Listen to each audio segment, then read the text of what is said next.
Olá, seja muito bem-vindo e muito bem-vinda a mais uma aula de Química.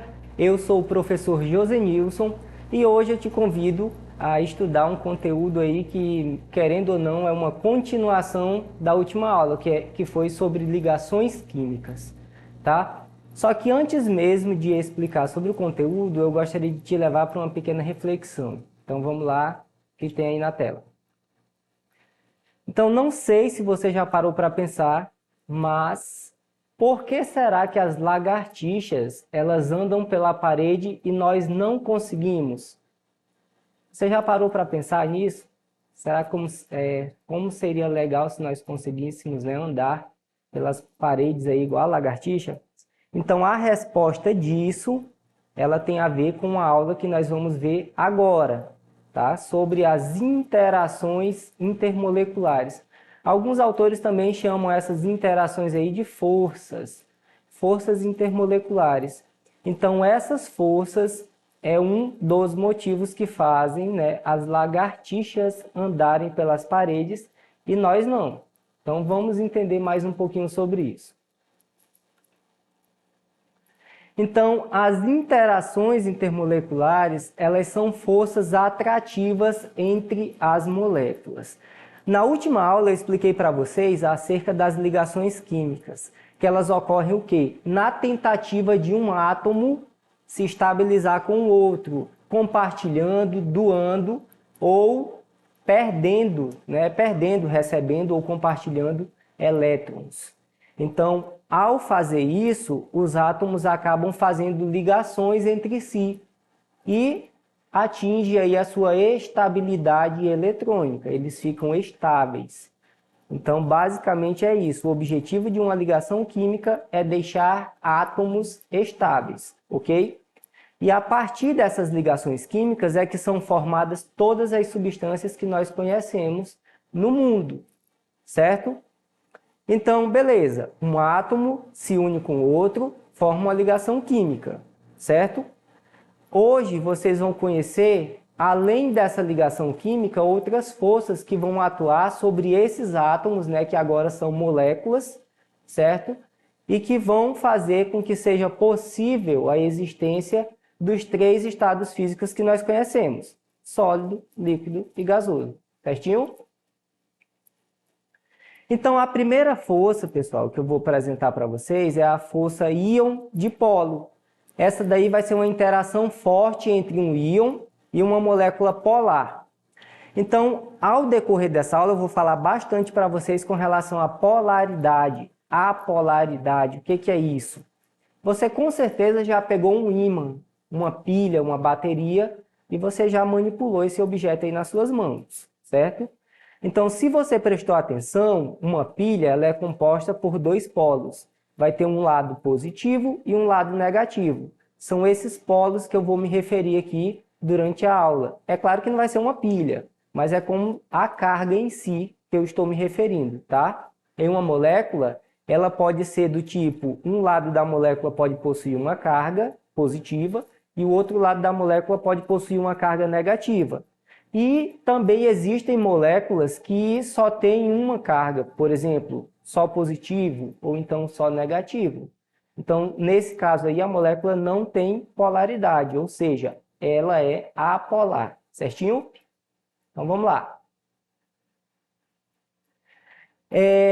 As forças íon-dipolo, como eu estava dizendo, ela vai acontecer entre um íon. O que é íon? Relembrando, é um átomo que era neutro e agora ele possui carga, ou positiva ou negativa. No caso aí da molécula da água, nós sabemos que ela é composta por um átomo de oxigênio e dois átomos de hidrogênio, certinho? Então, o oxigênio, quem prestou atenção na aula sobre tabela periódica, viu que o oxigênio ele é um átomo muito eletronegativo. O que é isso? A capacidade dele de capturar elétrons para si e ficar estável é alta, tá? E isso faz com que ele tenha uma carga um tanto quanto negativa, certinho? Já o hidrogênio é o oposto. A característica dele é de perder elétrons para que consiga fazer uma ligação química, por exemplo, tá? Então, quando você une uma molécula polar, você vai ter dois polos, um lado positivo e um lado negativo, certinho? E esses íons, eles vão interagir justamente a carga positiva dos hidrogênios vai ser atraída pelos ânions. O que é ânion? Voltando para mim. Ânion é quando um átomo era neutro e ele ganhou elétrons, aí ele ficou com a carga negativa. Certinho é ânion. E o que é cátion? É o oposto, é quando o átomo perde elétrons e aí fica com uma carga positiva. Aí vira um cátion. É isso. Então, a carga negativa do oxigênio é atraída pelos cátions, né? No caso, os hidrogênios. Então, é isso, essa primeira força. Segunda força, ou segunda interação intermolecular, são as forças dipolo-dipolo, ou seja, é uma interação forte entre moléculas polares. Então, aqui nesse momento da aula, eu estou explicando para vocês algumas forças intermoleculares que acontecem tanto com moléculas polares, ou seja, existem polos, quanto com moléculas apolares. Então, agora eu estou explicando a segunda força, é com moléculas do tipo polares, tem polos, tá? Então, um exemplo aí é o ácido clorídrico, que é o HCl. Aí vocês veem aí, azulzinho é a formulazinha dele, HCl. E o que vocês veem aí com um sinal mais, sinal menos, são os deltas, que ele explicita a carga de cada átomo. Os hidrogênios, eles são positivos, né? E os cloros têm a característica aí negativa, certo? Então, por isso que essa força aí é chamada de dipolo. As moléculas aí vão formar esses dois polos. Terceira ligação de hidrogênio. Pessoal, atenção aqui. Se vocês forem pegar os livros mais antigos de química, ou então os fóruns de discussão aí da internet mais antigos, eles vão falar que essa ligação de hidrogênio é ponte de hidrogênio. Só que faz muito tempo que não se utiliza mais essa nomenclatura, tá? Porque não é formada uma ponte, é formada uma ligação. Então, por isso o nome mudou para ligação de hidrogênio. E como é que vai acontecer? Ela é uma interação mais forte de todas e vai acontecer entre um átomo de hidrogênio, que ele vai poder ser ligado a flúor, nitrogênio ou oxigênio. Aqui para vocês lembrarem, é só vocês lembrarem que o hidrogênio ele é ligado por FON. O que é FON? Flúor, oxigênio e nitrogênio, tá? Esses três átomos aí. Toda vez que vocês tiverem um hidrogênio ligado a qualquer um desses três átomos, vocês estão diante da força intermolecular de ligação de hidrogênio, é a mais forte de todas. Então, aí tem uma moléculazinha representando a própria molécula de água. O hidrogênio está ligado ao oxigênio, ó. Então, formando a ligação de hidrogênio, certo? A quarta força, força de dispersão de London. O que é isso? Essa força ela vai existir aí em todas as moléculas e elas vão ser as mais fracas. Essas forças aí elas também podem ser chamadas de força de Van der Waals. Então, lembra que eu comecei a aula falando um pouquinho sobre questionando por que as lagartixas andam pela parede e nós não? Então, um dos motivos aí é exatamente pelas forças de Van der Waals, tá? As patas da lagartixa, se você for observar bem pertinho, elas são cheias de microfilamentos. Então, são bem partidas, é como se fosse vários jogos da velha, vários. E isso faz com que a superfície de contato da pata entre em contato com a forma mais precisa com a parede, então vai ter uma maior aderência e assim ela consegue fixar. Pode ser uma parede aí lisa, pode ter rugas, pode ser uma superfície úmida, não interessa. Essas forças aí de Van der Waals, elas vão atuar da mesma forma e é isso que faz então as lagartixas andarem aí pelas paredes, certinho? Então, vamos lá entender mais um pouquinho. Então, um exemplo, vocês têm aí uma molécula formada por 2 átomos de cloro. Então, está existindo uma ligação covalente intramolecular e apolar. Por que apolar? Lembrando, para ter polos, um átomo vai ter que ter uma característica negativa e o outro positiva. Como aí você tem 2 átomos iguais, 2 cloros, os dois vão ter a mesma força, né? Eles são halogênios, eles têm uma característica forte de capturar elétrons, mas como tem 2 do mesmo, então os dois vão ter a mesma força. Então não vai existir polos. Então a molécula é apolar, certinho? Então nesse caso aí, a força existente é a de dispersão de London, a mais fraca de todas. Você consegue... Professor, por que o senhor fala mais forte, mais fraco? Vocês vão entender já já quando eu estiver falando sobre ponto de fusão, ponto de ebulição. É só você pensar o que? A água evaporando, ela está ebulindo. Então, como é que é fácil romper essas ligações? Vai depender de quê? Então, tudo isso daí vai estar interrelacionado, tá? Com as forças intermoleculares. Já já eu explico para vocês. Então, as forças atrativas entre as moléculas, é justamente isso que eu vou falar agora. Elas vão influenciar nas suas propriedades de quê? De solubilidade, ponto de fusão e ponto de ebulição, tá? Então, aqui, ó, quanto maior for a força intermolecular, mais difícil vai ser você romper os átomos de uma molécula, certo? Então, quanto mais fraca for a força, facinho você vai conseguir ebulir ou então fundir essa substância, certo? Lembrando, o que é fusão mesmo? Você tem um gelo, ele está sólido, a água está sólida, vai derreter, então você está fundindo, tá? Então a água está líquida e ela vai evaporar, ela está ebulindo, tá? Então ebulição e fusão é nesse sentido aí que eu estou me referindo agora. Então, vou falar um pouquinho sobre os compostos. Hidrocarbonetos são aqueles compostos formados só por carbono e hidrogênio. Como é que eles se comportam? As moléculas, né, elas não vão interagir com a água, ou seja, elas são apolares. E os pontos de... Elas possuem ponto de fusão e de ebulição baixos, pois as forças de London são fracas. Então, foi exatamente aí que eu expliquei. Ó, se a força intermolecular é fraca, tu consegue ebulir ou então fundir com maior facilidade essas moléculas. É isso. Então, com relação aos álcoois, nos álcoois vai existir o quê? Ligação de hidrogênio. Então, é uma força forte, tá? Então, o ponto de fusão e ebulição são mais altos do que os hidrocarbonetos, por exemplo. Certo? Éter, o que é isso? É outro composto orgânico. Também você consegue solubilizar em água e é polar. Então, toda vez que eu estiver falando que um composto ele é polar, você consegue solubilizar ele na água, tá? E quando não é polar, então ele só vai conseguir solubilizar com compostos apolares.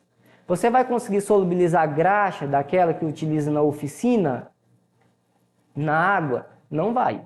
A graxa ela é apolar e a água ela é polar. Então você vai conseguir limpar a sua mão que está suja de graxa como? Você utilizando uma substância que também seja apolar. Por exemplo, gasolina, você conseguiria, tá?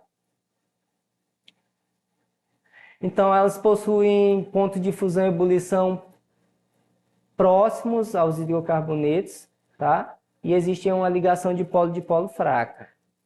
Aldeídos e cetonas também são outros compostos orgânicos. Pessoal, estou falando esses nomezinhos, talvez vocês não lembrem de cara, mas são compostos orgânicos que nas futuras aulas nós vamos estar relembrando para vocês desses compostos orgânicos. Eu só quero que vocês compreendam que cada composto tem um ponto de fusão e ebulição diferente, porque as forças que atuam sobre suas moléculas, para umas são fracas, para outras são fortes, tá? Então, é mais nesse sentido que eu quero que vocês se atentem. Então, para os aldeídos e cetonas, eles também são solúveis em água, fazem ligação de hidrogênio, tá? e tem ponto de fusão e ebulição mais alto do que os hidrocarbonetos. São menores que os álcoois, pois cetonas não fazem ligação de hidrogênio, tá, entre si, como está sendo ilustrado aí. Ácidos carboxílicos também são solúveis em água, fazem ligação de hidrogênio e tem ponto de fusão e ebulição mais alto do que os aldeídos e cetonas, desculpem. Por fim, nós temos aminas e amidas, que elas também são solúveis em água, fazem ligação de hidrogênio com a água, tá? E nesse caso aí, pessoal, eu gostaria que vocês se atentassem para o que se refere à natureza da cadeia, das ligações. Quanto maior for a molécula, mais difícil é você ebulir, ou então fundir a substância, tá? Porque as forças intermoleculares vão atuar com maior precisão, certo? Então, com relação à solubilidade, nós temos aí menos solúveis em água, as forças de London, são os hidrocarbonetos. Depois vai aumentando um pouquinho a força de polo. E por fim, são as mais solúveis em água e a ligação de hidrogênio. Por quê? Porque a água é um exemplo de ligação de hidrogênio. Então, obviamente, as substâncias que são mais parecidas com a água, elas vão possuir um maior grau de solubilidade, tá? Afinal, semelhantes dissolvem semelhantes. É isso, nesse sentido aí.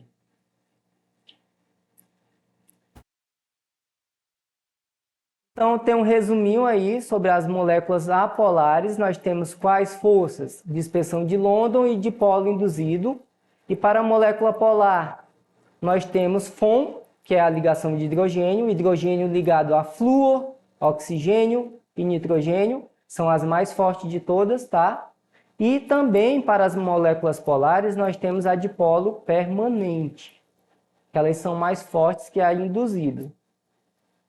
Então vamos lá, no momentozinho da gente dar uma praticada, que nós acabamos de internalizar, espero eu.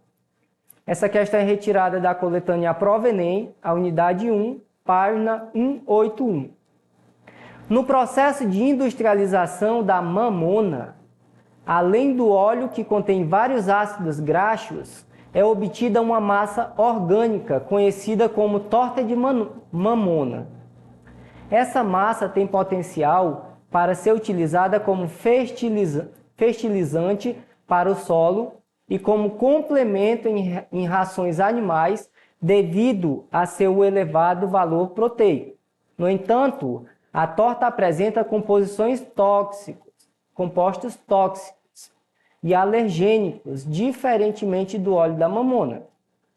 Para que a torta possa ser utilizada na alimentação animal, é necessário um processo de descontaminação. A característica presente nas substâncias tóxicas e alergênicas que inviabiliza sua solubilização no óleo da mamona é ar. Então essa questão aqui ela está te perguntando o que é que faz com que essas substâncias não sejam solubilizadas no óleo. Então vamos lá, lembrando, o óleo ele tem a característica apolar. Essa questão você infelizmente vai ter que saber essas técnicas aí que permeiam o laboratório, né? Por exemplo, a primeira, lipofilia. O que seria esse lipo? Então aí seria uma técnica relacionada com óleos, tá? Então, se a substância ela não se mistura com óleo, eu vou utilizar essa técnica. Então essa daí já estaria eliminada, tá?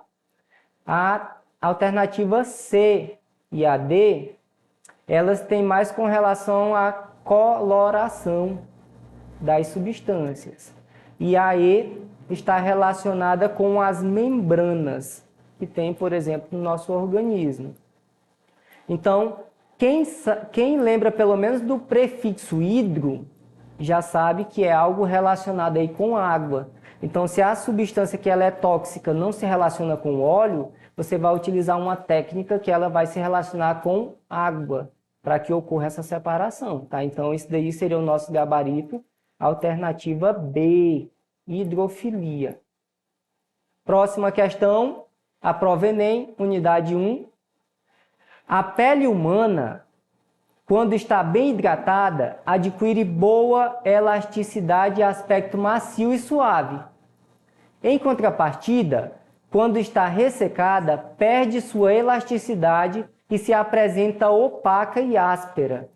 Para evitar o ressecamento da pele, é necessário, sempre que possível, utilizar hidratantes umectantes, feitos geralmente à base de glicerina e polietilenoglicol. Aí tá aí as substâncias mencionadas, as estruturas, tá? Gostaria que vocês ficassem atentos que você vai ter hidrogênio, bastante hidrogênio nas duas moléculas, e junto com o hidrogênio você tem qual átomo? O oxigênio. Então, quem prestou atenção na aula, viu que hidrogênio ligado a FON é qual tipo de ligação? Vamos lá para o comando da questão. Desculpa. A retenção da água na superfície da pele promovida pelos hidratantes é consequência da interação dos grupos hidroxila. O que é hidroxila? OH, né? Que foi o que eu acabei de dizer.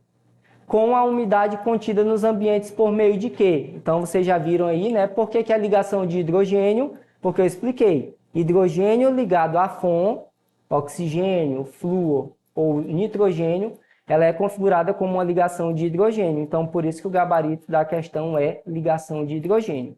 Gente, então por hoje é isso. Eu espero que vocês tenham compreendido. Para tirar as dúvidas, basta você ficar de olho na nossa plataforma. E eu espero você numa próxima aula. Tchau, tchau.